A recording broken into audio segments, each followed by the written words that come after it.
আসসালামু আলাইকুম। আশা করি তোমরা সবাই ভালো আছো এবং সুস্থ আছো। আজকে আমরা আহ, ব্যবসা সংগঠন ও ব্যবস্থাপনার গুরুত্বপূর্ণ দুইটা অধ্যায় নিয়ে আলোচনা করব। আমরা গুরুত্বপূর্ণ দুইটা অধ্যায় নিয়ে আলোচনা করব। ওই অধ্যায়গুলো থেকে প্রতি বছর বিশ্ববিদ্যালয় ভর্তি পরীক্ষাগুলোতে বাধ্যতামূলকভাবে প্রশ্ন হয়। তো এই দুইটা এই দুইটা অধ্যায় খুবই গুরুত্বপূর্ণ। এই দুইটা অধ্যায় থেকে ইনশাল্লাহ তোমরা প্রশ্ন কমন পাবে এবং আজকের আলোচনা থেকে ইনশাল্লাহ তোমরা ভালো কিছু পেতে যাচ্ছ এবং পরীক্ষায় ইনশাল্লাহ এই অধ্যায়গুলো থেকে যেই প্রশ্নগুলো আসবে ইনশাল্লাহ তোমরা সঠিক উত্তর দিতে পারবে। তো আশা করবো তোমরা সবাই আমার সাথে খুব দ্রুত জয়েন করবা। একসাথে মিলে আমরা ক্লাস করবো ইনশাল্লাহ, ঠিক আছে? এবং খুব ভালো একটা ক্লাস হবে ইনশাল্লাহ। বরাবর মতোই বলে আসতেছি, বিশ্ববিদ্যালয় ভর্তি পরীক্ষার্থীদের জন্য এই সময়টা অত্যন্ত গুরুত্বপূর্ণ। সবসময় মনে রাখবা, নিজের প্রতি যদি কনফিডেন্স থাকে, নিজের যে ক্রেজিনেসটা থাকে, তাহলে ইনশাল্লাহ ভালো কিছু হবে। একটা জিনিস মনে রাখবা, everything is easy when you are crazy about it, nothing is easy when you are lazy about it. তাহলে নিজের মতো নিজের প্রতি কনফিডেন্সটা থাকতে হবে, ক্রেজিনেস থাকতে হবে, ইনশাল্লাহ ভালো কিছু হবে। তো আশা করবো তোমরা খুব দ্রুত আমার সাথে জয়েন করবে। একসাথে মিলে আমরা আলোচনা করবো ইনশাল্লাহ, ঠিক আছে? একসাথে মিলে আমরা আলোচনা করব। আমরা দেখতেছি আমাদের সাথে অনেকেই জয়েন করা শুরু করছে। আমরা একসাথে মিলে আলোচনা করবো ইনশাআল্লাহ,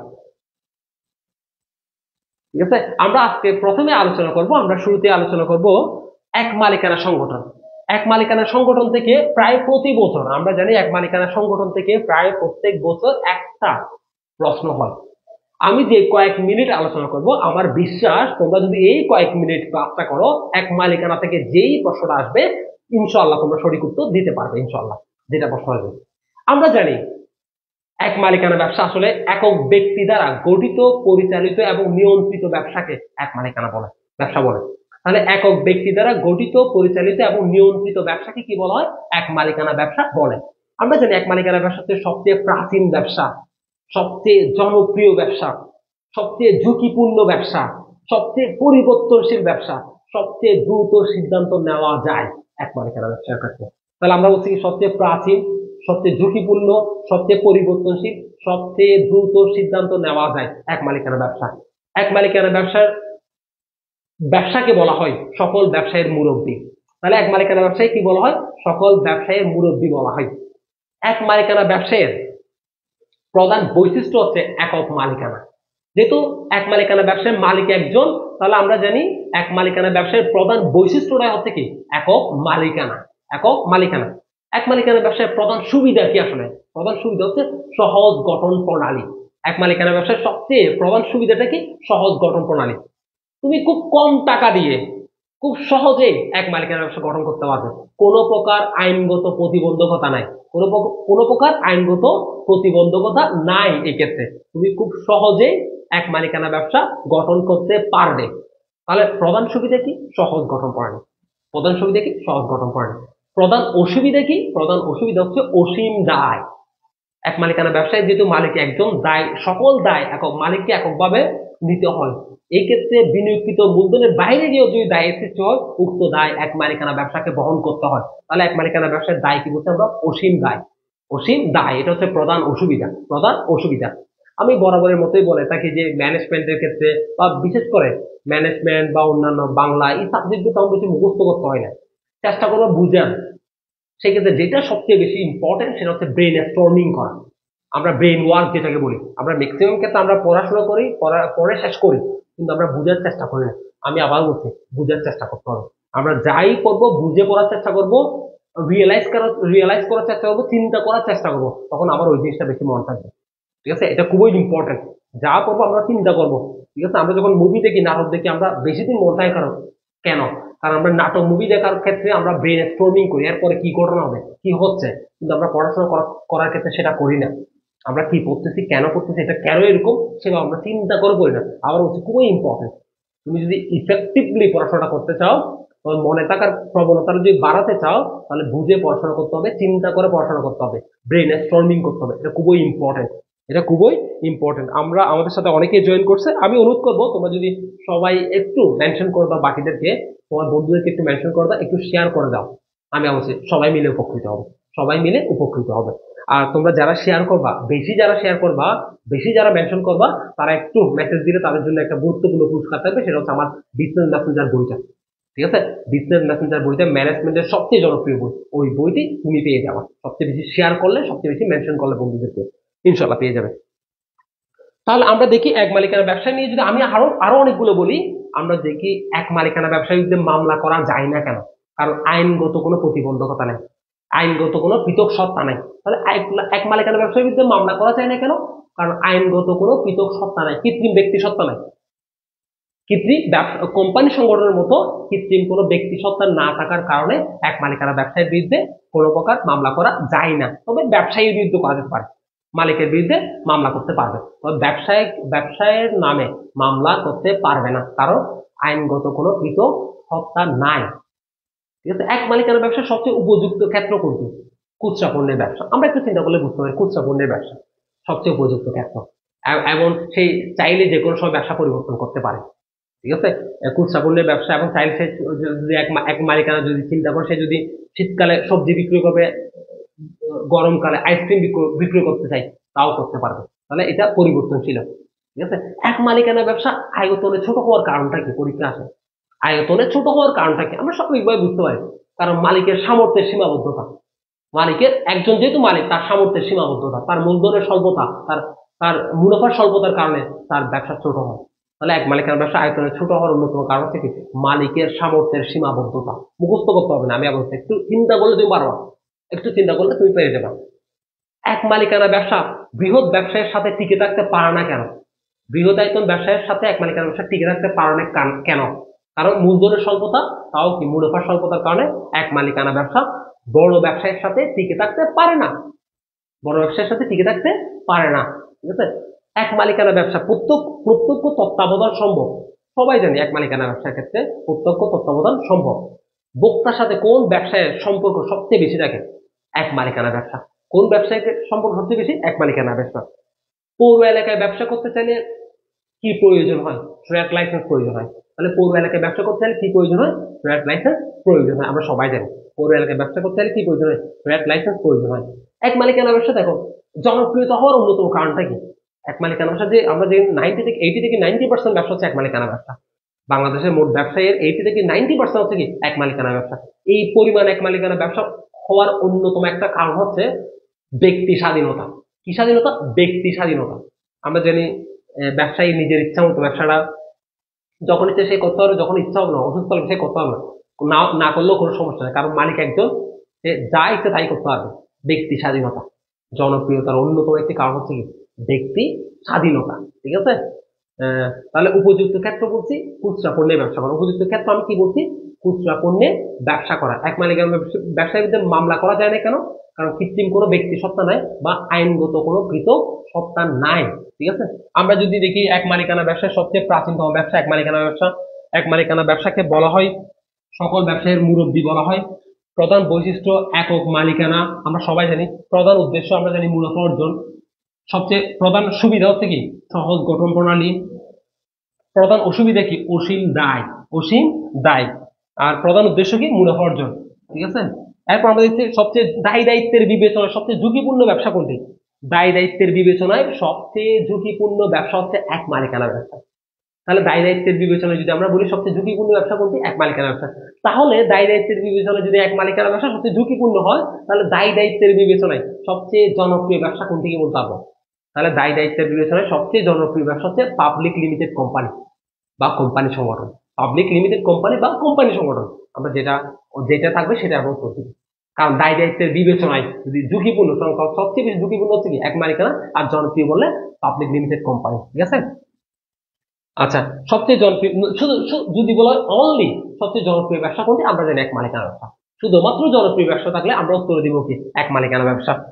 পৃথক কোনো কি নেই, আইনগত সত্তা নাই এক মালিকানা ব্যবসা, যার কারণে কি করা যায় না? মামলা করা যায় না। প্রত্যক্ষ ব্যবস্থাপনা তত্ত্বাবধান সম্ভব এক মালিকানা ব্যবসা। সর্বাধিক পরিবর্তনশীল সংগঠন এক মালিকানা ব্যবসা। ক্রেতার সাথে অধিক সম্পর্ক সম্ভব এক মালিকানা ব্যবসার ক্ষেত্রে। ঠিক আছে, আশা করি ক্লিয়ার, আশা করি ক্লিয়ার। আমরা যদি বলি এখন, আচ্ছা, মামলা করা যায় না কেন? পৃথক কোনো আইনগত সত্তা নাই। বৃহদায়তন ব্যবসায় পাশাপাশি টিকে থাকতে পারে না কেন?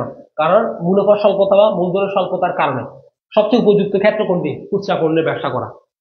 পৌর এলাকায় ব্যবসা করতে চাইলে কি প্রয়োজন হয়? ট্রেড লাইসেন্স প্রয়োজন হয়। ঠিক আছে, নিবন্ধন আবশ্যক নয়। আয়তনে ছোট হওয়ার কারণটা কি? মালিকের সামর্থ্যের সীমাবদ্ধতার কারণে আয়তনে কি হয়? ছোট হয়।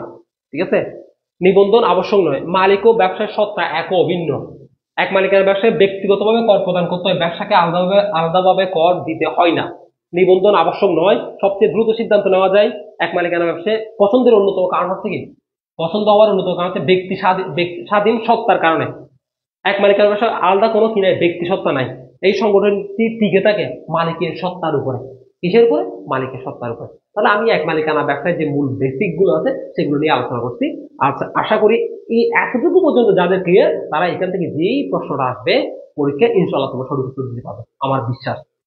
এই যে আলোচনা করছে এক মালিকানা ব্যবসায়, এখান থেকেই প্রশ্ন আসবে ইনশাআল্লাহ। ঠিক আছে, আমাকে তোমরা একটু করে বলো তো ক্লিয়ার কিনা। যারা আমার সাথে আসো তোমরা একটু কমেন্টে জানাতে এক মালিকানা ব্যবসাটা তোমাদের ক্লিয়ার কিনা। ঠিক আছে, এক মালিকানা ব্যবসা তোমাদের ক্লিয়ার কিনা। ঠিক আছে, আমি আবার বলছি, যখনই পড়বা একটু চিন্তা করার চেষ্টা করবা যে কি পড়াচ্ছে, কি পড়তেছি।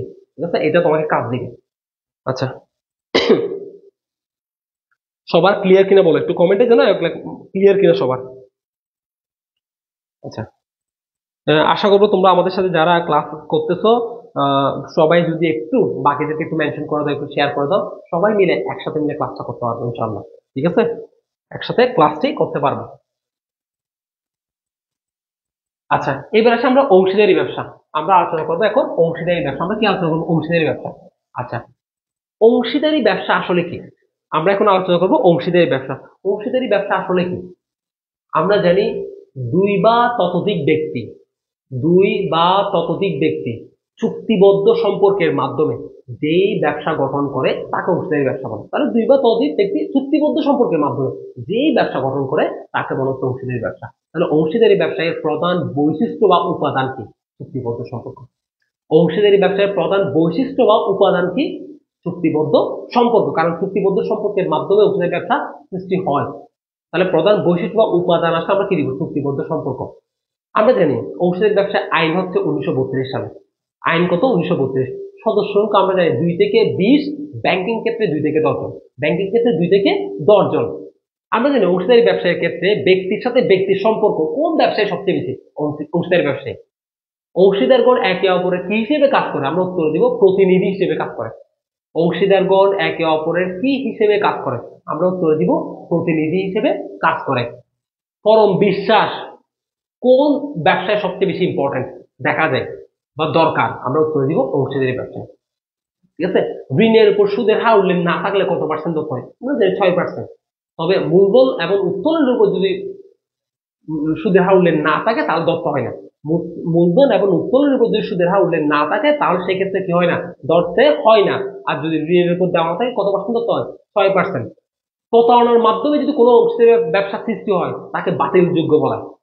তাকে কি করা হয়? বাতিলযোগ্য অংশীদারি ব্যবসা বলে। তাহলে প্রতারণার মাধ্যমে যদি কোনো চুক্তি হয়, তৈরি প্রতারণার মাধ্যমে যদি অংশীদারি ব্যবসা কোনো চুক্তি হয় তাকে বাতিলযোগ্য চুক্তি বলে। তাই কি বলে? বাতিল। কারণ অলরেডি এটা প্রতারণার মাধ্যমে হয়ে গেছে, এটা বাতিল করাটাই গুরুত্বপূর্ণ। তাই এটাকে বাতিলযোগ্য চুক্তি বলে। বাতিলযোগ্য চুক্তি বলে। অংশীদারি ব্যবসায় ভিত্তি হচ্ছে চুক্তি। মূল ভিত্তি হচ্ছে কি? চুক্তি। চুক্তি তিন ভাবে হতে পারে: লিখিত, মৌখিক, লিখিত ও নিবন্ধিত। আমরা জানি সবচেয়ে ভালো হচ্ছে লিখিত এবং নিবন্ধিত। এক্ষেত্রে আইনগত সুবিধাও পাওয়া যায়। তাহলে আমরা জানি অংশীদারি ব্যবসার ভিত্তি কি? চুক্তি। চুক্তি কত ভাবে হতে পারে? তিন ভাবে: লিখিত, মৌখিক, লিখিত ও নিবন্ধিত।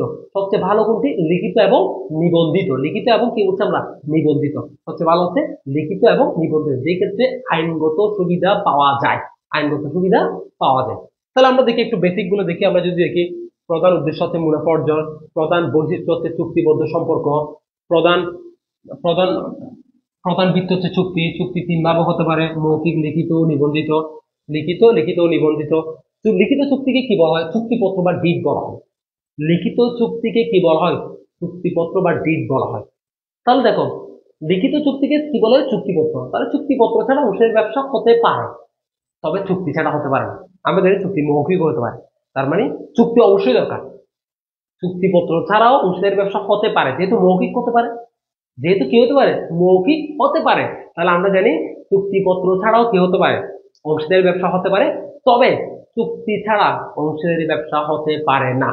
চুক্তি ছাড়া অংশীদারি ব্যবসা হতে পারে না। ঠিক আছে, আমরা লিখিত চুক্তিকে বলা হয় চুক্তিপত্র। চুক্তিপত্র ছাড়া অংশীদারি ব্যবসা হতে পারে, তবে চুক্তি ছাড়া অংশীদারি ব্যবসা হতে পারে না। চুক্তি ছাড়া অংশীদারি ব্যবসা হতে পারে না। ঠিক আছে, চুক্তি ছাড়া অংশীদারি ব্যবসা হতে পারে না। নিবন্ধন বাধ্যতামূলক বা ঐচ্ছিক। বাধ্যতামূলক নয়, অংশীদারি ব্যবসায় নিবন্ধন বাধ্যতামূলক নয় বা ঐচ্ছিক, তবে সীমাবদ্ধ অংশীদারি ব্যবসা হলে নিবন্ধন বাধ্যতামূলক। আমরা মনে রাখবো, সীমাবদ্ধ অংশীদারি ব্যবসা হলে নিবন্ধন কিরকম? বাধ্যতামূলক। নিবন্ধন বাধ্যতামূলক। ঠিক আছে, অংশীদারি ব্যবসা আইন আমরা জানি 1932 সালে। আর সীমাবদ্ধ অংশীদারি ব্যবসায় আইন হচ্ছে দুইটি। সীমাবদ্ধ অংশীদারি ব্যবসার উৎপত্তি হয় ইংল্যান্ডে। কোথায় উৎপত্তি হয়? ইংল্যান্ডে। আইন কয়টি? দুইটি, একটা হচ্ছে ভারতীয় আইন আর একটা হচ্ছে ব্রিটিশ আইন। ভারতীয় আইন 1907 আর ব্রিটিশ আইন 1890। তাহলে আমাকে বলো তো একটু করে, সীমাবদ্ধ অংশীদারি ব্যবসায় আইন কয়টি? আমরা বলবো দুইটি, ভারতীয় 1907 এবং ব্রিটিশ 1890। ব্রিটিশ কত? 1890। আইন দুইটি, আমরা মনে রাখবো আইন দুইটি। ভারতীয় কত?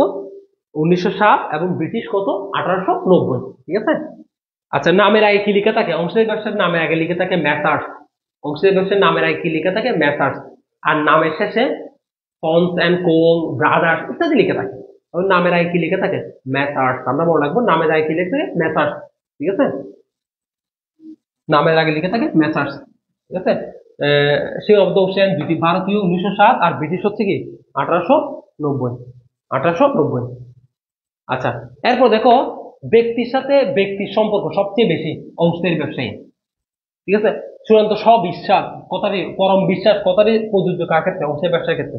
সহসংখ্যা 2 থেকে 20, কমপক্ষে 2, সর্বোচ্চ 20। সহসংখ্যা কত? 2 থেকে কত? 2 থেকে 20, কমপক্ষে 2 জন, সর্বোচ্চ 20 জন। ব্যাংকিং ক্ষেত্রে কমপক্ষে 2 জন, সর্বোচ্চ 10 জন। অংশীদারি ব্যবসা বললে 2 প্রকার। অংশীদারি ব্যবসা কয় প্রকার? 2 প্রকার, সাধারণ অংশীদারি ব্যবসা এবং সীমাবদ্ধ অংশীদারি ব্যবসা। তাহলে অংশীদারি ব্যবসা যদি বলে আমরা বলবো 2 প্রকার, আর অংশীদার কত প্রকার বললে আমরা দিব 8 প্রকার। অংশীদার কত প্রকার? 8 প্রকার। আর অংশীদারি ব্যবসা বললে 2 প্রকার। ঠিক আছে, আচ্ছা, অপ্রাপ্ত বয়স্ক ব্যক্তিকে ফার্মের অংশীদার বানানো যায় কি প্রদানের শর্তে? মুনাফা প্রদানের শর্তে। কি প্রদানের শর্তে? আমরা জানি মুনাফা প্রদানের শর্তে অপ্রাপ্ত বয়স্ক ব্যক্তিদের অংশীদার করা যায় মুনাফা প্রদানের শর্তে। প্রত্যেক অংশীদার একে অপরের সাথে কি হিসেবে কাজ করে? আমরা জানি প্রত্যেক অংশীদার একে অপরের প্রতিনিধি হিসেবে কাজ করে। তাহলে একজন অংশীদার অন্য অংশীদার কি হিসেবে কাজ করে? আমরা মনে রাখবো প্রতিনিধি হিসেবে কাজ করে। প্রতিনিধি হিসেবে কাজ করে। পরীক্ষা আসতে পারে, একজন অংশীদার অন্য অংশীদারের কি হিসেবে কাজ করে? প্রতিনিধি হিসেবে কাজ করে। আচ্ছা, এরপরে যদি আমরা দেখি চুক্তির অবর্তমানে, আমরা জানি ঋণের উপর কত পার্সেন্ট ধরতে? 6%। আর যদি উত্তোলন বা মূলধনের উপর বলা হয় তাহলে সেই ক্ষেত্রে ধরতে হয় না। ঋণের উপর বললে কত পার্সেন্ট ধরবো? 6%। ঋণের উপর কত পার্সেন্ট? 6%। আর উত্তোলন বা মূলধন বললে আমরা কি বলবো? ধরতে হয় না। সুদের হার না থাকলে ধরতে হয় না। আর অংশীদার অবসর গ্রহণ করতে চাইলে কমপক্ষে কতদিন আগে জানাতে হবে? 90 দিন। তাহলে কতদিন আগে জানাতে হবে? 90 দিন। বা কত মাস? আমরা বলবো 3 মাস। তাহলে যদি কেউ অবসর গ্রহণ করতে চায় অংশীদারি ব্যবসায় থেকে, তাহলে তাকে কয় মাস আগে জানাতে হবে? 3 মাস আগে অথবা 90 দিন আগে তাকে জানাতে হবে। ঠিক আছে, আমরা সেটা মনে রাখার চেষ্টা করব। ঠিক আছে, এরপর দেখো, অংশীদারি ব্যবসার নিবন্ধন বলতে আমরা চুক্তিপত্রের নিবন্ধনকে বুঝি। আমরা জানি নিবন্ধন হওয়ার জন্য অবশ্যই চুক্তিপত্রটা দিতে হবে।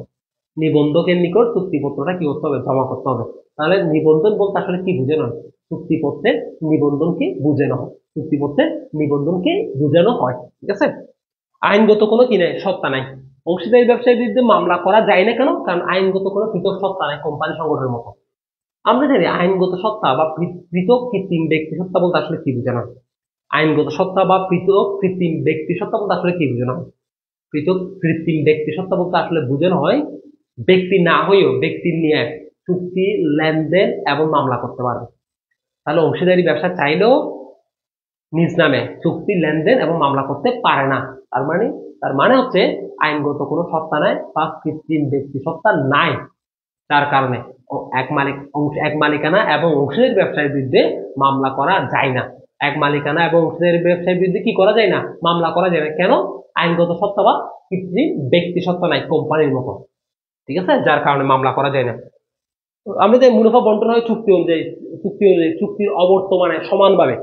আর চুক্তি যদি প্রতারণার মাধ্যমে হয় তাকে বাতিলযোগ্য চুক্তি বলে। অলরেডি এটা এটা হচ্ছে প্রতারণার হওয়া মানে অলরেডি এটা কি, এটা এটা বৈধ নয়, তার মানে এটাকে বাতিল করাটা গুরুত্বপূর্ণ, এটাকে বলা হচ্ছে বাতিল যোগ্য চুক্তি। সাবালক হওয়ার, সাবালক থেকে আমরা জানি নাবালক থেকে সাবালক হওয়ার 6 মাসের মধ্যে সে অংশীদার হতে পারে। তাহলে নাবালক থেকে সাবালক হওয়ার 6 মাস বা 180 দিনের মধ্যে সে কি করতে পারে, সে চুক্তিতে স্বাক্ষর, চুক্তিপত্রে স্বাক্ষর করতে পারে এবং অংশীদার হতে পারে, এবং কি হতে পারে, অংশীদার হতে পারে। তাহলে নাবালক থেকে সাবালক হওয়ার কয় মাসের মধ্যে আসলে আমরা উত্তর দিব 6 মাসের মধ্যে। কয় মাসের মধ্যে? 6 মাসের মধ্যে। 6 মাসের মধ্যে সেই নাবালক থেকে সাবালক হওয়ার 6 মাসের মধ্যে সে কি করতে পারে, চুক্তিপত্রে স্বাক্ষর করতে পারে, চুক্তিপত্রে স্বাক্ষর করতে পারে। ঠিক আছে, আশা করবো ক্লিয়ার। তোমরা যারা আছো আমাকে একটু কমেন্টে জানাও এতটুকু পর্যন্ত সবার বেসিকটা সবার ক্লিয়ার কিনা। আমি বরাবরের মতোই বলতেছি, যখন ক্লাস করবা মনোযোগ সহকারে করবা, যাতে ইফেক্টিভ হয় তোমার জন্য সেটা। ঠিক আছে, আর যা কিছু করবে একদম মনোযোগ সহকারে, ঠিক আছে, একদম চিন্তা করে করতে হবে, না হলে তুমি ভুলে যাবো। আমি বলছি মুখস্থ করলে আমরা ভুলে যাব, কিন্তু আমরা চিন্তা করে বললে আমরা বুঝবো, আমরা অনেকদিন আমাদের মনে থাকবে। যাই করবা একটু চিন্তা করে পাবা এটা আসলে কেন এরকম, নিজেকে কোয়েশ্চন করে তারপর প্রশ্ন করবা। ঠিক আছে, অযথা সময় নষ্ট করবা না। ঠিক আছে, আচ্ছা আমরা দেখতেছি, আমরা এর পরবর্তী আমরা বিস্তারিত আলোচনা করবো। আমরা যদি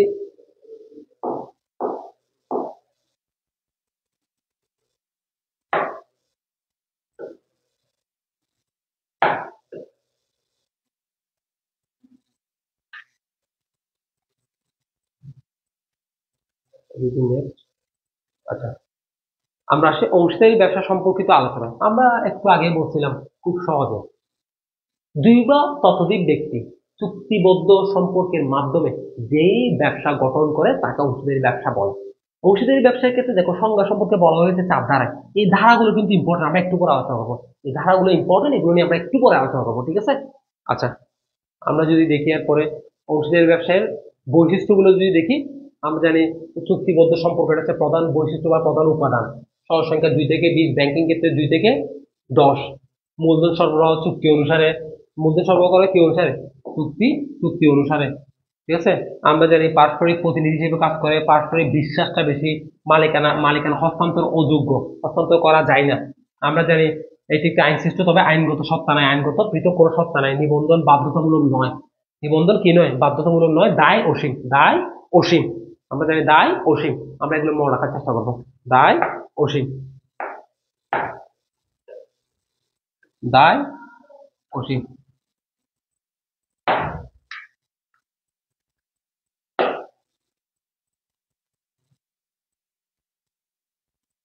দায় অসীম। আচ্ছা দেখো অংশীদারি ব্যবসার তার দ্বারা কি বলা আছে, দেখো the relationship of the partnership business arises from the contract, not from social status। আসলে অংশীদারি ব্যবসার সৃষ্টি হয় চুক্তি থেকে, সামাজিক কোনো মর্যাদা থেকে না। অংশীদারি ব্যবসার সৃষ্টি হয় চুক্তি থেকে, আমরা জানি অংশীদারি ব্যবসার মূল ভিত্তি হচ্ছে চুক্তি। চুক্তি অনুযায়ী অংশীদারি ব্যবসা পরিচালিত হয়, সৃষ্টি হয় চুক্তি থেকে। ঠিক আছে, সামাজিক কোনো মর্যাদা থেকে নয়। কত ধারায় বলা আছে, 5 ধারায়। ক ধারায় বলা আছে, 5 ধারায়। তাহলে অংশীদারি ব্যবসা সৃষ্টি হয় চুক্তি থেকে, সামাজিক কোনো মর্যাদা থেকে নয়। ক ধারায় বলা আছে, 5 ধারায়। আর চুক্তি হতে পারে কয়ভাবে, আমরা একটু আগে বলছি, মৌখিক, লিখিত, লিখিত ও নিবন্ধিত। ঠিক আছে, চুক্তি হতে পারে কতভাবে, 3 ভাবে, মৌখিক, লিখিত ও নিবন্ধিত। আর সবচেয়ে ভালো কোনটা আমরা বলছি, লিখিত এবং নিবন্ধিত হওয়া সবচেয়ে ভালো। এক্ষেত্রে আইনগত সুবিধা পাওয়া যায়। ঠিক আছে, আইনগত সুবিধা পাওয়া যায়। আমরা যদি বলি লিখিত চুক্তিকে বলা হয় চুক্তিপত্র, লিখিত চুক্তিকে কি বলা হয়, চুক্তিপত্র বলা হয়। লিখিত চুক্তিকে বলা হয় চুক্তিপত্র বা ডিড বলা হয়।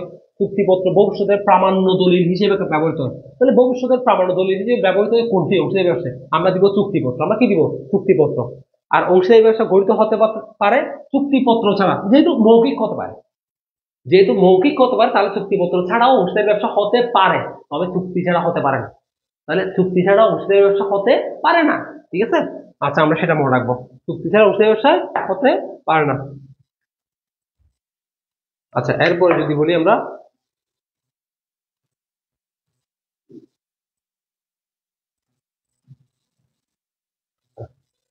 জানি চুক্তির অবর্তমানে অংশীদারগণ সমান হারে লাভ লোকসান বন্টন করে। ঋণের উপর সুদের হার দেওয়া না থাকলে 6% দত্ত হয়। কত পার্সেন্ট দত্ত হয়, 6%। আর মূলধন বা উত্তোলনের উপর সুদের হার দত্ত হয় না। ঋণের উপর 6% দত্ত হয়, মূলধন বা উত্তোলনের উপর সুদের হার দত্তে হয় না। ঠিক আছে। আর চুক্তির অবর্তমানে সবকিছু কি হবে, সমানভাবে হবে, সবকিছু কি হবে, সমানভাবে হবে, লাভ লোকসান সমানভাবে বন্টন করা হবে।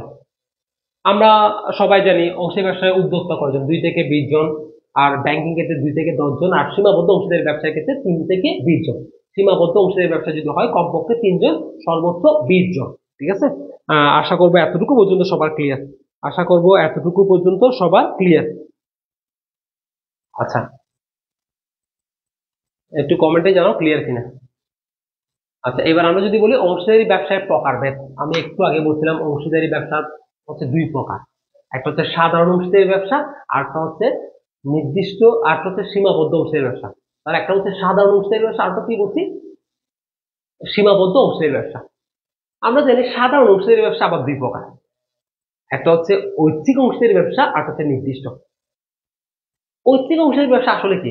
আমরা জানি যেই অংশীদারি ব্যবসা শুরু হবে এবং অনির্দিষ্টকাল পর্যন্ত চলতে থাকবে তাকে আমরা বলবো কি, ঐচ্ছিক অংশীদারি ব্যবসা। ঠিক আছে, চলতে থাকবে। আর নির্দিষ্ট হতে পারে 2 ভাবে। নির্দিষ্ট কতভাবে হতে পারে? 2 ভাবে। একটা হচ্ছে নির্দিষ্ট সময়ের জন্য, আর একটা হচ্ছে নির্দিষ্ট উদ্দেশ্যের জন্য। তাহলে নির্দিষ্ট অংশীদারি ব্যবসা কতভাবে হতে পারে? আমরা উত্তর দিব 2 ভাবে। নির্দিষ্ট সময়ের জন্য অথবা নির্দিষ্ট কোনো উদ্দেশ্যের জন্য। উদ্দেশ্যটা ফুলফিল হয়ে গেলে ব্যবসা বন্ধ হয়ে যাবে। তাহলে নির্দিষ্ট অংশীদারি ব্যবসা কত হবে? আমরা উত্তর দিব 2 ভাবে। একটা হচ্ছে কি নির্দিষ্ট সময়, আর একটা হচ্ছে কি নির্দিষ্ট উদ্দেশ্য। নির্দিষ্ট সময় এবং নির্দিষ্ট উদ্দেশ্য। এবার আসে সীমাবদ্ধ অংশীদারি ব্যবসা। আমরা জানি সীমাবদ্ধ অংশীদারি ব্যবসার উৎপত্তি হয় ইংল্যান্ডে। তাহলে সীমাবদ্ধ অংশীদারি ব্যবসার উৎপত্তি কোথায় হয়? ইংল্যান্ডে। সীমাবদ্ধ অংশীদারি ব্যবসায়ের ক্ষেত্রে নিবন্ধন বাধ্যতামূলক। তাহলে নিবন্ধন কিরকম? বাধ্যতামূলক। আর আমরা জানি আইন আছে কয়টি? 2টি। আইন কয়টি? 2টি। একটা হচ্ছে ভারতীয় 1907 এবং ব্রিটিশ 1890। তাহলে সীমাবদ্ধ অংশীদারি ব্যবসায় আইন কয়টি? আমরা উত্তর দিব 2টি। ভারতীয় 1907 এবং ব্রিটিশ 1890। ব্রিটিশ কত বলছি? 1890। নিবন্ধন বাধ্যতামূলক। নিবন্ধন কি? বাধ্যতামূলক। উৎপত্তি ইংল্যান্ডে। উৎপত্তি কোথায়? ইংল্যান্ডে। সেটা আমরা মনে রাখবো, উৎপত্তি ইংল্যান্ডে। ঠিক আছে। আচ্ছা, আমরা এই তো দেখছি আমরা নির্দিষ্ট অংশীদারি ব্যবসা 2 হবে, নির্দিষ্ট সময়ের জন্য, নির্দিষ্ট উদ্দেশ্যের জন্য হয়। ঠিক আছে। আচ্ছা, আমরা যদি বলি অংশীদারদের প্রকারভেদ। আমরা যদি অংশীদারের প্রকারভেদ নিয়ে আলোচনা করি, আমাকে একটু কমেন্টে জানাবা এতটুকু পর্যন্ত সবার ক্লিয়ার কিনা। যা কিছু আলোচনা করছি এতটুকু পর্যন্ত সবার ক্লিয়ার কিনা একটু কমেন্টে জানাও। যা আলোচনা করতেছি সবার ক্লিয়ার কিনা। তাহলে পরীক্ষায় যে অংশীদারি ব্যবসা কয় প্রকার? 2 প্রকার। অংশীদার কয় প্রকার? 8 প্রকার। আর আমরা জানি অংশীদারি ব্যবসা 2 প্রকার, একটা হচ্ছে ঐচ্ছিক, আর একটা হচ্ছে নির্দিষ্ট। নির্দিষ্ট তো আবার 2 ভাবে হতে পারে। একটা হচ্ছে নির্দিষ্ট সময়ের জন্য হতে পারে, অথবা নির্দিষ্ট কোনো উদ্দেশ্য অর্জনের জন্য হতে পারে। ঠিক আছে। নির্দিষ্ট কোন সময়ের জন্য আমি 5 বছর 6 বছর যেগুলো নির্দিষ্ট সময় করতে পারি, অথবা নির্দিষ্ট কোনো উদ্দেশ্য অর্জনের জন্য আমি অংশীদারি ব্যবসাটা করতে পারি, যদি এটা নির্দিষ্ট অংশীদারি ব্যবসা হয়। আর সীমাবদ্ধ অংশীদারি ব্যবসা বলছি আমি, এটা উৎপত্তি ইংল্যান্ডে, এটা নিবন্ধন বাধ্যতামূলক, আইন 2টি, একটা হচ্ছে 1907 ভারতে, একটা হচ্ছে ব্রিটিশ 1890। ঠিক আছে, আমরা সেটা মনে রাখবো, আমরা সেটা মনে রাখার চেষ্টা করব। ঠিক আছে। এবার হচ্ছে অংশীদার কয় প্রকার? 8 প্রকার। অংশীদার কয় প্রকার? আমরা সবাই জানি অংশীদার আসলে আমরা দিব 8 প্রকার। আমরা খুব সহজে এখান থেকে প্রশ্নগুলো পাবো, একদম খুব সহজে। প্রথমে যদি আমরা আসি সাধারণ অংশীদার আসলে কি, আমরা যদি বলি যেই অংশীদার মূলধন বিনিয়োগ করে, পরিচালনায় অংশগ্রহণ করে, মূলধন বিনিয়োগ করে, পরিচালনায় অংশগ্রহণ করে, লাভ ক্ষতি বন্টন করে, দায় অসীম, তাকে বলা হচ্ছে কি সাধারণ বা সক্রিয় অংশীদার। অর্থাৎ সে সব জায়গায় সক্রিয়, সে সব জায়গায় কি সক্রিয়, তাকে বলা হচ্ছে কি সাধারণ অংশীদার। তাকে বলা হচ্ছে কি সাধারণ অংশীদার। আমরা দেখছি মূলধন বিনিয়োগ করে, সে দায় অসীম, সে পরিচালনা অংশগ্রহণ করে, সে লাভ ক্ষতি বন্টন করে, সবকিছুতে সে সক্রিয়। ঘুমন্ত বা নিষ্ক্রিয় অংশীদার, এখান থেকে যে প্রশ্নটা হয় সেটা হচ্ছে এভাবে, কোন অংশীদার মূলধন বিনিয়োগ করবে কিন্তু পরিচালনা অংশগ্রহণ করবে না, আমরা তাকে বলবো নিষ্ক্রিয়। তাকে ওই যে সে পরিচালনা অংশগ্রহণ করে না, তাই তাকে নিষ্ক্রিয় বলা হয়, কিন্তু সে মূলধন বিনিয়োগ করতে পারে। তাহলে পরীক্ষায় আসে কোন অংশীদার মূলধন বিনিয়োগ করে কিন্তু পরিচালনায় অংশগ্রহণ করে না, আমরা বলবো নিষ্ক্রিয় বা ঘুমন্ত অংশীদার। আমরা কি বলবো? নিষ্ক্রিয় বা ঘুমন্ত অংশীদার, মূলধন বিনিয়োগ করে পরিচালনায় অংশগ্রহণ করে না। তবে আমরা এটাও জানি সে লাভ ক্ষতি বন্টন করে, দায় অসীম, লাভ ক্ষতি বন্টন করে, দায় অসীম। দেখো, মূলধন বিনিয়োগ করে, দায় অসীম, পরিচালনায় অংশগ্রহণ করে না, আর লাভ ক্ষতি বন্টন করে। আচ্ছা, এবার যদি আসি নামমাত্র অংশীদার। যদি কোনো অংশীদার নাম বা সুনাম ব্যবহারের ফলে লাভ পেয়ে থাকে, লভ্যাংশ পেয়ে থাকে, নির্দিষ্ট বেতন পেয়ে থাকে অথবা অর্থ দেওয়া হয়, তখন তাকে বলা হচ্ছে নামমাত্র অংশীদার। তাহলে কোনো অংশীদার যদি আহ, সুনাম বা সুনাম বা নামের বিনিময়ে লভ্যাংশ পায়, তাকে আমরা বলছি কি নামমাত্র অংশীদার। যদি বলি আমি একটা অংশীদার ব্যবস্থা গঠন করছি, এই ক্ষেত্রে আমি মুশফিকুর রহিমকে, বাংলাদেশের ক্রিকেটার মুশফিকুর রহিমকে বলছি যে আপনি আমাদের ব্যবসা প্রতিষ্ঠানের অংশীদার হিসেবে আপনাকে আমরা রাখবো, শুধুমাত্র আপনার নামটাই আমরা ব্যবহার করব, তার বিনিময়ে আপনাকে একটা নির্দিষ্ট পরিমাণ অর্থ বা লভ্যাংশ দেওয়া হবে। তাহলে মুশফিকুর রহমান হবেন একজন নামমাত্র অংশীদার। তিনি নাম বা সুনাম ব্যবহারের ফলে তিনি লভ্যাংশ পাচ্ছেন, ঠিক আছে, বা নির্দিষ্ট অর্থ বা বেতন পাচ্ছেন। তাহলে দেখো, নিজের সুনাম ব্যবহার করে অসীম দায় বহন তিনি করবেন না, ঠিক আছে, অসীম দায় বহন করবেন না, যেহেতু তিনি শুধুমাত্র নামমাত্র অংশীদার, তার নামটাই ব্যবহার করতেছে। তিনি পরিচালনায় অংশগ্রহণ করবেন না, তিনি লাভ পাবেন, লভ্যাংশ পেতে পারে, ঠিক আছে, অথবা নির্দিষ্ট একটা অর্থ পাবে অথবা একটা নির্দিষ্ট বেতন পেতে পারে, চুক্তি অনুযায়ী যেভাবে হয়, চুক্তি অনুযায়ী যেভাবে হয়। এবার আমরা আসি কর্মী অংশীদার। এটা কর্মী অংশীদারটা কি একটু সহজ হবে। কর্মী অংশীদার বলতে আমরা কি বুঝি, যে অংশীদার মূলধন বিনিয়োগ করবে না, কিন্তু দক্ষতা এবং শ্রম বিনিয়োগ করবে। দেখো, মূলধন বিনিয়োগ করবে না, তবে দক্ষতা এবং শ্রম বিনিয়োগ করে, দক্ষতা এবং কি বিনিয়োগ করে, শ্রম বিনিয়োগ করে সে লভ্যাংশ পায়, তাকে আমরা বলছি কর্মী অংশীদার বা ওয়ার্কিং পার্টনার আমরা যাকে বলি, ঠিক আছে। তাহলে কোন অংশীদার লভ্যাংশ বিনিয়োগ করে না, মূলধন বা শ্রম বিনিয়োগ করে লভ্যাংশ পেয়ে থাকে, লাভ ক্ষতি বন্টন করে দায় অসীম, আমরা তাকে বলবো কর্মী অংশীদার। দেখো, সেই মূলধন কি করে না, বিনিয়োগ করে না, তবে নিজের শ্রম দেয় বা দক্ষতা বিনিয়োগ করে, দায় অসীম, সে পরিচালনা অংশগ্রহণ করে, লাভ ক্ষতি বন্টন করে, ঠিক আছে। আচ্ছা, এবার আসো সীমাবদ্ধ অংশীদার। সীমাবদ্ধ অংশীদার যদি চুক্তি অনুযায়ী কোনো অংশীদার দায় সীমাবদ্ধ থাকে, আমরা তাকে বলছি সীমাবদ্ধ অংশীদার। সীমাবদ্ধ অংশীদার যদি কারো দায় সীমাবদ্ধ থাকে, তখন ওই অংশীদারকে বলা হবে সীমাবদ্ধ অংশীদার। যে অংশীদার পরিচালনা করার অধিকার রাখে না, তাহলে কোন অংশীদার পরিচালনা করার অধিকার রাখে না, সীমাবদ্ধ অংশীদার। কোন অংশীদারের দায় সীমাবদ্ধ, আমরা বলবো সীমাবদ্ধ অংশীদার। তাহলে কোন অংশীদারের দায় সীমাবদ্ধ, আমরা বলবো সীমাবদ্ধ অংশীদারের দায় সীমাবদ্ধ। সেই পরিচালনা করার কি রাখে না, অধিকার রাখে না, কারণ সে তার দায়টা কিরকম সীমাবদ্ধ, ঠিক আছে। দায় সীমাবদ্ধ, সে শুধুমাত্র মুনাফার শর্তে তাকে কি করা হয়, তাকে মুনাফা প্রদানের শর্তে তাকে কি করা হয়, অংশীদার হিসেবে সে তাকে, তার দায় কিরকম থাকে, সীমাবদ্ধ থাকে, ঠিক আছে। সীমাবদ্ধ অংশীদাররা কি পরিচালনা করা কি রাখে না, পরিচালনা করার অধিকার রাখে না, লাভ ক্ষতি সে পাবে, দায় সীমাবদ্ধ থাকবে, দায় সীমাবদ্ধ, মূলধন বিনিয়োগ করে, মূলধন বিনিয়োগ করে, ঠিক আছে। আশা করি ক্লিয়ার। আপাত দৃষ্টিতে অংশীদার খুবই ইম্পর্টেন্ট, বলাই আছে আপাত দৃষ্টিতে অংশীদার। এটা কি আসলে আমরা জানি, যে অংশীদার একটু মজা, যেই অংশীদার নিজেকে চুক্তি থেকে বাদ দেয়, অর্থাৎ অংশীদার থেকে অবসর গ্রহণ করে, অংশীদারি ব্যবসা থেকে অবসর গ্রহণ করে, কিন্তু মূলধনটা ঋণ হিসেবে ব্যবসায় রেখে দেয়, তাহলে মূলধনটা কি হিসেবে রাখে, ব্যবসায় রাখে, তাকে আমরা বলছি কি আপাত দৃষ্টিতে অংশীদার। সে আসলে কি অংশীদার না, সে হচ্ছে ঋণদাতা। সে হচ্ছে কি আসলে ঋণদাতা বা পাওনাদার, এবং ঋণদাতা বা পাওনাদার হিসেবে সে কি পেয়ে থাকে, সে সুদ পেয়ে থাকে, সে কি পেয়ে থাকে, সুদ পেয়ে থাকে। তাহলে আপাত দৃষ্টিতে অংশীদার কি পেয়ে থাকে, আমরা বলবো সুদ পেয়ে থাকে। আপাত দৃষ্টিতে অংশীদার মূলত একজন কে, আমরা বলবো তিনি একজন ঋণদাতা, কারণ সে প্রতিষ্ঠান থেকে অবসর গ্রহণ করে মূলধনটা ঋণ হিসেবে রেখে দেয়। আমরা দেখতেছি কি অবসর গ্রহণ করার পর মূলধন উত্তোলন করে না, এরা ঋণ হিসেবে রেখে দেয়, এরা মূলত ঋণদাতা বা পাওনাদার। বিজ্ঞপ্তি না দিলে, সে একটা নোটিশের মাধ্যমে বিজ্ঞপ্তি না দিলে, সে যে অংশীদারি ব্যবসা থেকে অবসর গ্রহণ করছে, এটা বিজ্ঞপ্তি দিয়ে তাকে জানিয়ে দিতে হবে, অন্যথায় দায় বহন করতে হবে, অন্যথায় দায় তার উপরে সে বর্তাবে।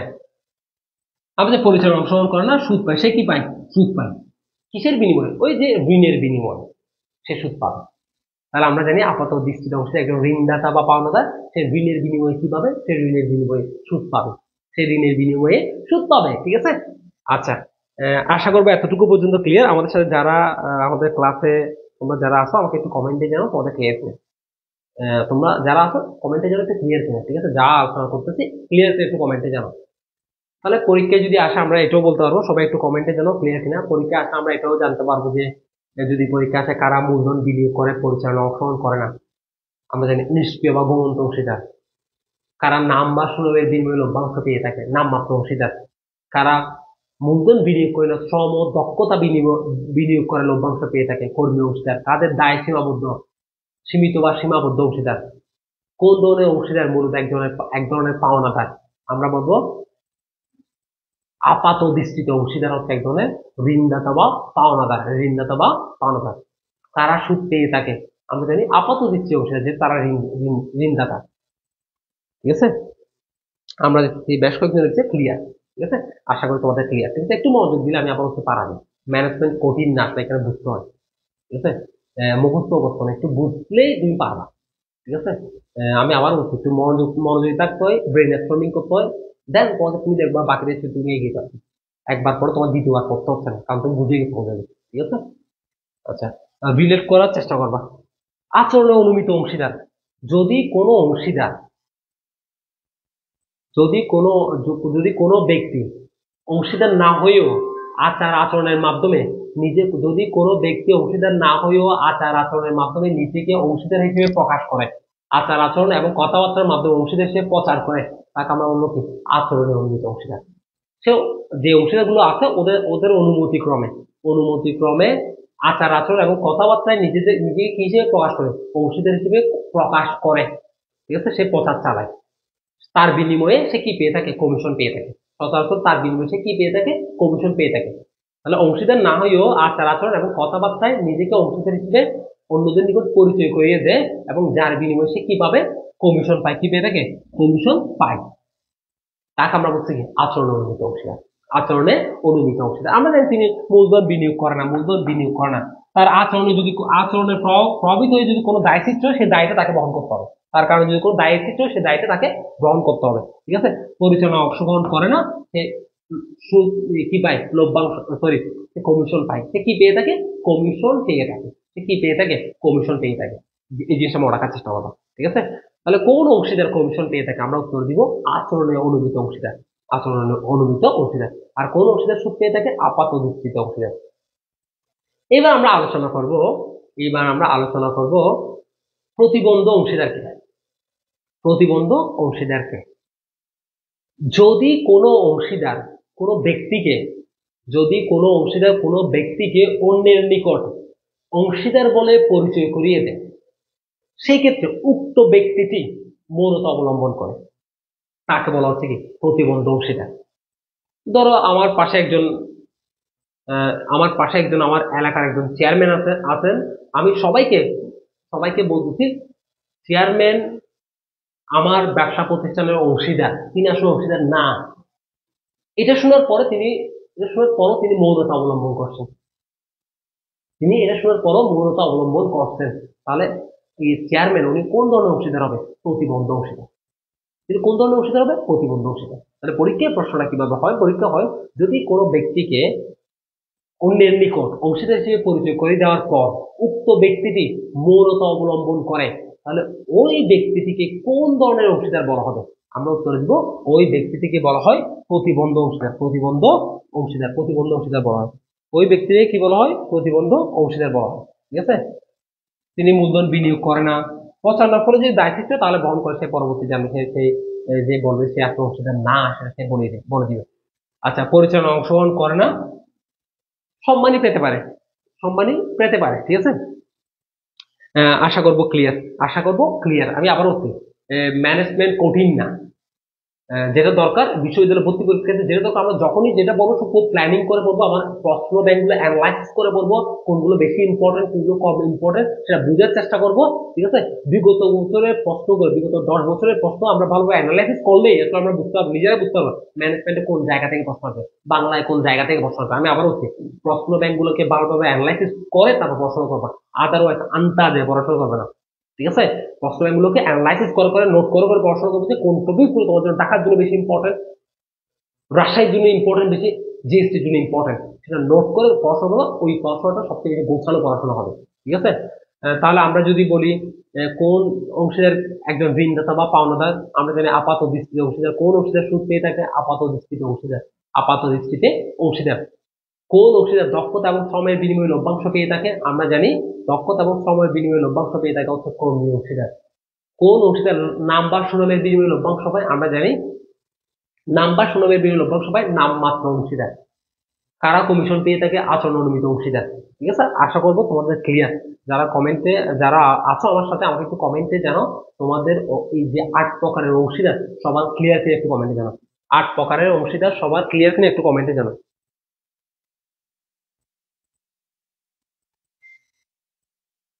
সবাই ক্লিয়ার কিনা একটু কমেন্টে জানাও। সবাই আমাকে বলে একটু ক্লিয়ার কিনা কমেন্টে জানাও। ঠিক আছে, এই 8 প্রকারের অংশীদার সবার ক্লিয়ার কিনা কমেন্টে জানাও।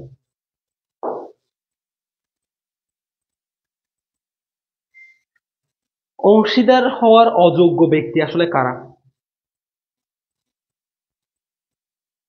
অংশীদার হওয়ার অযোগ্য ব্যক্তি কারা? আমরা জানি নাবালক। ঠিক আছে, অংশীদার হওয়ার অযোগ্য ব্যক্তি কি? এই যে পরীক্ষা আসে কি, নাবালক, আর হচ্ছে সরকারি কর্মচারী। সরকারি কর্মচারী, ঠিক আছে, কোন প্রতিষ্ঠান বা সংঘ, এগুলো অংশীদার হতে পারে না। এগুলোই বেশিরভাগ আসে পরীক্ষা। তারপর বিদেশি রাষ্ট্রদূত, ঠিক আছে, অংশীদার হতে পারে না। বেশিরভাগ ক্ষেত্রে পরীক্ষা আসে, আমি যতটুকু দেখতেছি বেশিরভাগ ক্ষেত্রে পরীক্ষা আসে নিচের কে অংশীদার হতে পারে না। এখানে পুলিশ, প্রাইমারি স্কুলের শিক্ষিকা, ঠিক আছে, এই ধরনের থাকে। ঠিক আছে, ওনারা অর্থাৎ সরকারি চাকরিজীবীরা অংশীদার হতে পারে না, অংশীদার হতে পারে না। বেশিরভাগ ক্ষেত্রে ওইটা থেকে পরীক্ষা প্রশ্ন আসে। ঠিক আছে, এছাড়া আমরা জানি নাবালক, কোনো প্রতিষ্ঠান বা সংঘ অংশীদার হতে পারে না।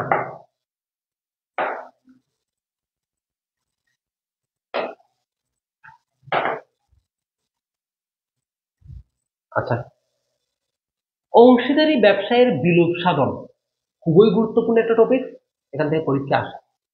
আমি একদম খুব কম কম সময়ে কয়েক সেকেন্ডের মধ্যে এটা শেষ করবো। দেখো, এটা তোমার পরীক্ষা আসলো, কয়েক সেকেন্ডের মধ্যে তোমরা উত্তর দিতে পারবে। অংশীদারি ব্যবসায় বিলোপ সাধন, আমাদের যেই যে পদ্ধতিতে অংশীদারি ব্যবসা অবসায়ন হয়,